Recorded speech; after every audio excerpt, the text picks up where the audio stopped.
Je pense très bien que c'est trouvé. Donc, nous allons lire. Colossiens chapitre 2, à partir du verset 11 jusqu'au verset 23. Je voudrais rappeler que c'est un thème que nous allons développer sur au moins 2 dimanches. Donc aujourd'hui, nous allons faire l'introduction et par la suite du temps, nous allons découvrir le reste. Nous lirons jusqu'au verset 23. Jusqu'au verset 23. Nous lisons. Je voudrais partager avec vous le suivant. La croix, ses résultats et ses implications. Alléluia. La croix, ses résultats et ses implications. Voyez que sous la nouvelle alliance, le message principal, c'est celui de la croix. Alléluia. Sans la croix, on ne parlerait pas d'adoption. Sans la croix, on ne parlerait pas du don du Saint-Esprit. Sans la croix, on ne peut pas parler de vie éternelle. Il a fallu que la croix intervienne et que toutes ces choses dont je viens de citer certaines vraiment prennent leur effet. Alléluia. Ici, l'homme de Dieu, Paul, parle aux Colossiens. Dans quel contexte l'adresse de Paul se situe? L'église de Colosse, selon l'avis de plusieurs théologiens, serait fondée par un certain Epaphras. Et quand vous lisez Colossiens 1, verset 7, il est clairement signifié cela. Cette église était une bonne église. J'allais dire, à l'instar de d'autres, comme celle de Zoukoupe Bethel. Alléluia. Elle vivait sa foi. Elle était ancrée dans la bonne doctrine. Mais arrivé à un certain moment, il va avoir l'effet des maîtres philosophes et des docteurs qui étaient des judaïsants. Ils sont venus et puis ils disent non, je parle des docteurs judaïsants. Ce que Paul vous enseignez là, ça ne suffit pas. Pour que quelqu'un soit approuvé par Dieu, pour qu'il y ait la vie éternelle, il faudra que les préceptes de l'ancienne alliance là, ils puissent pratiquer. Et vous avez vu, quand on a lu, il faut observer la circoncision, il faut observer la lune, il faut observer coûte que coûte le sabbat dans le sens de la loi de Moïse. Il faut faire célébrer les premières lunes, il faut faire des ablutions. Comprenez que cet enseignement a profondément troublé les Colossiens. Ajoutez à cela, il y avait des philosophes qui étaient dans la ville de Colosse. Et pour eux, le message de la croix était comme une folie. Le message de la croix était comme quelque chose de vide qui n'avait pas de sens. Et ceux-là, ils avaient des adeptes. Alléluia. Je prends un exemple, ils peuvent arriver à... Et puis ils font comme une campagne d'évangélisation. Tout le monde se rassemble. Et puis ils font des discours sur des sujets clés. Par exemple, qui est l'homme, comment le monde a été créé. Et tous ces maîtres philosophes-là, ils avaient des disciples. Quand les chrétiens de Colosse ont vu ça, ils étaient attirés par ceci.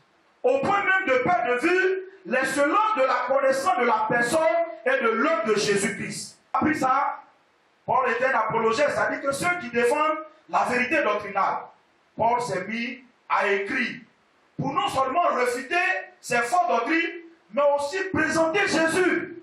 Présenter Jésus dans sa divinité. Présenter Jésus dans son humanité. Présenter Jésus en tant que notre sauveur. Bien-aimés, j'aimerais souligner au passage quelque chose. Quand nous sommes chrétiens, disposons-nous à défendre Christ. À défendre la parole de Dieu.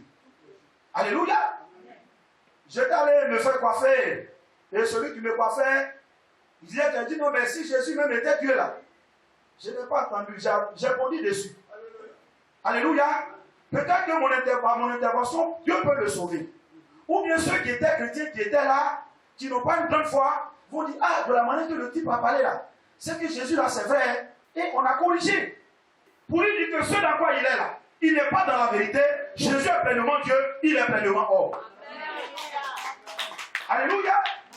Mais comment pouvons-nous défendre la vérité biblique si nous-mêmes nous n'en sommes pas convaincus? Si nous ne la maîtrisons pas, comment on peut la défendre? Bien-aimé, la croix est le message central de la nouvelle alliance. Arrêtons de prêcher des choses, tu vas voyager. Non, le pouvoir qui est à toi là, ça fait que tu peux déclarer, puis ça va arriver. Si Jésus n'était pas mort et ressuscité, tu ne peux rien déclarer et qui va se réaliser. Jésus est Dieu. La croix, ses résultats et ses implications. Alléluia. Qu'est-ce que la croix? C'est la première question que nous voulons nous poser. Alors nous allons offrir une approche définitionnelle de la croix. Le mot croix vient d'où? Donc, en grand 1, nous verrons donc l'approche définitionnelle de la foi, de la croix plutôt. La notion de la croix remonte au temps antique. Alléluia, c'est-à-dire au temps ancien. Depuis certains peuples jusqu'à ce que Jésus meure à la croix. Avant cette période-là, la croix avait un autre sens. Alléluia.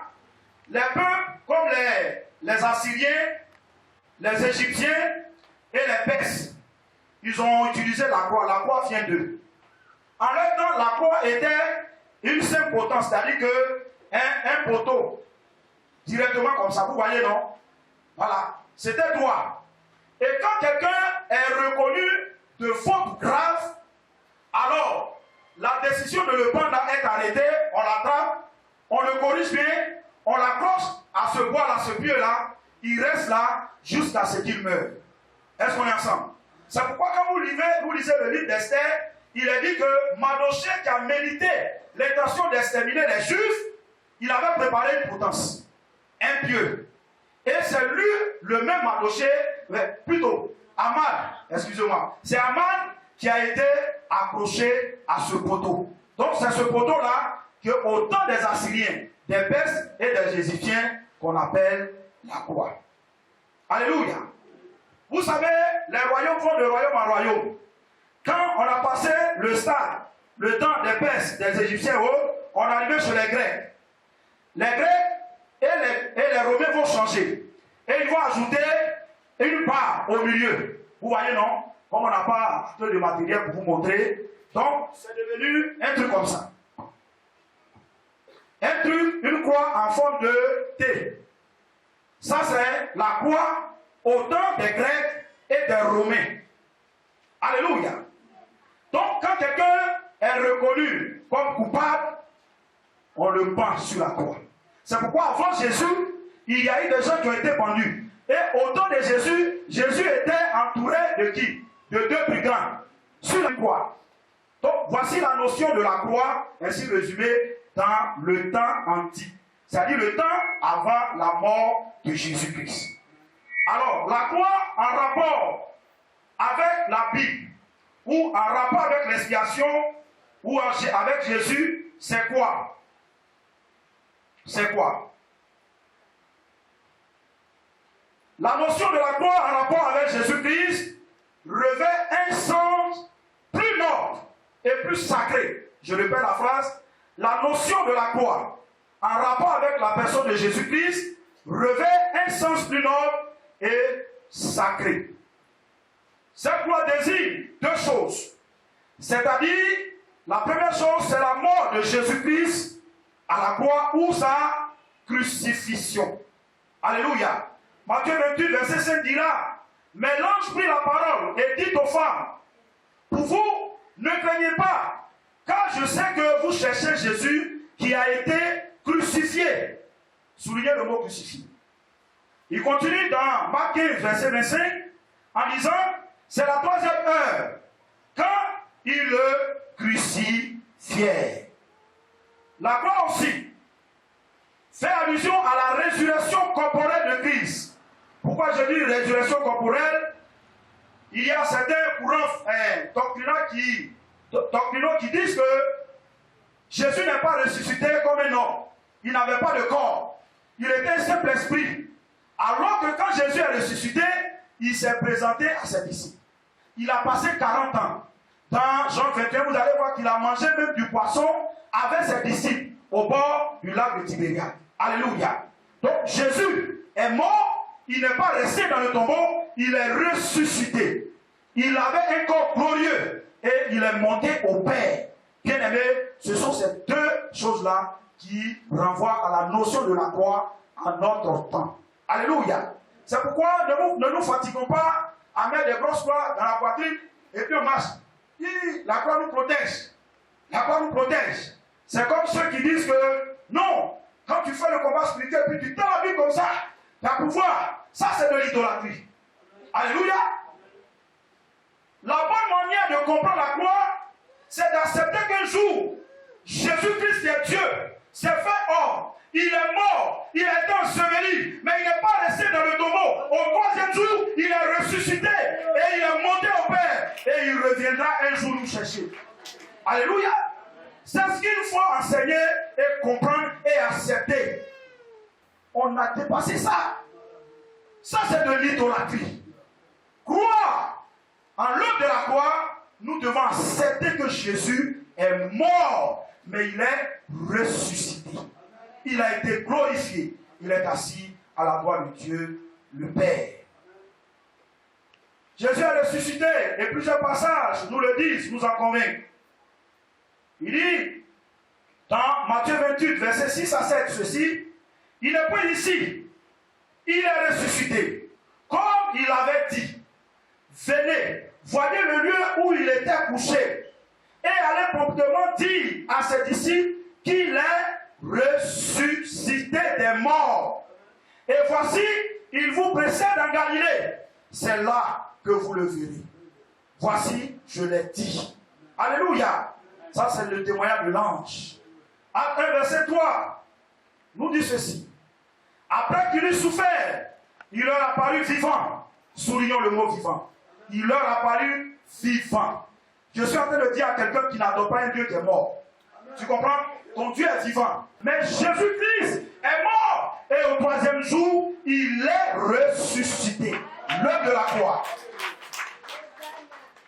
Si nous voulons offrir notre vie comme une offrande à l'Éternel, comprenons et acceptons la pertinence, la haute importance de l'œuvre de la croix.